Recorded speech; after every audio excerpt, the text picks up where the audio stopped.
Saya Roni, presenter Artificial Intelligence dari TV1.ai. Warga AS kini bisa mendapatkan kredit pajak ribuan dolar bila beralih ke mobil listrik alias EV. Tapi survei terkini menunjukkan banyak warga masih bertahan dengan mobil berbahan bakar fosil karena beragam alasan yang membuat mereka ragu sebelumnya, termasuk soal keterbatasan infrastruktur. Selengkapnya dilaporkan tim VOA dari Washington, D.C. Di tengah gerakan elektrifikasi mobil di penjuru dunia, konsumen Amerika Serikat belum sepenuhnya diyakinkan untuk beralih dari mobil berbahan bakar fosil ke mobil listrik alias EV, menurut sebuah survei baru. Many Americans still aren't sold on whether to go electric for their new cars. They're concerned about the price and they're concerned about charging, so when they go on a longer trip, they want to make sure that there are enough charging stations available. About half of Americans, according to the poll, say they are worried about the range of their electric vehicles. And about 4 in 10 say that it may take too long to charge their car or that they don't know of a public charging station nearby.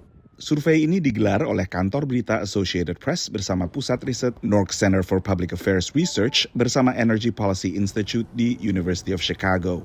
According to a new AP NORC poll, about 4 in 10 people say they are at least somewhat likely to buy an EV, while 46% say they are not. The same survey shows that only about 9% of Americans own or lease an electric vehicle. Survei tahun ini tak banyak berubah dari jajak pendapat tahun sebelumnya setelah pemerintahan Joe Biden menggalakkan energi bersih dan dengan ditandatanganinya Inflation Reduction Act atau Undang-Undang Pengurangan Inflasi pada 2022 yang memberi berbagai insentif pajak bagi pembeli EV. Menurut Cox Automotive, baru pada 2023, total penjualan mobil listrik di Amerika Serikat menembus 1 juta unit. Ini merupakan angka penjualan tertinggi, meski masih mencakup hanya 7,6% dari total penjualan mobil baru di Amerika. Sebagai perbandingan, penjualan EV di Eropa telah menembus double digit.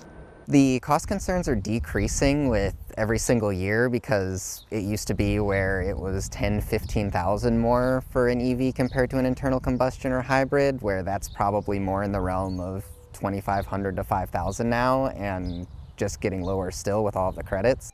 Di Cincinnati, negara bagian Ohio, Caleb akhirnya melirik mobil hybrid, bukan sepenuhnya EV. Karena ia khawatir saat menggigilnya suhu udara musim dingin nanti, baterai mobil bisa mendingin sehingga bakal lebih terbatas lagi jangkauannya. So really it'd be more at that point of figuring out the charging situation at home, getting charging installed here, but then also looking towards getting green energy from home in like the form of a solar panel, because it seems counterproductive to charge an electric vehicle with coal-powered energy. Pengendara mobil di AS umumnya menilai mobil listrik memadai untuk berbagai kegiatan rutin di dalam kota, seperti belanja ke supermarket atau mengantar anak ke sekolah. Tapi untuk perjalanan luar kota seperti yang sering dilakukan saat libur panjang, mereka kembali khawatir dengan pengecasan baterai dan jangkauan mobil. Dari Washington DC, Nova Purwadi dan tim VOA.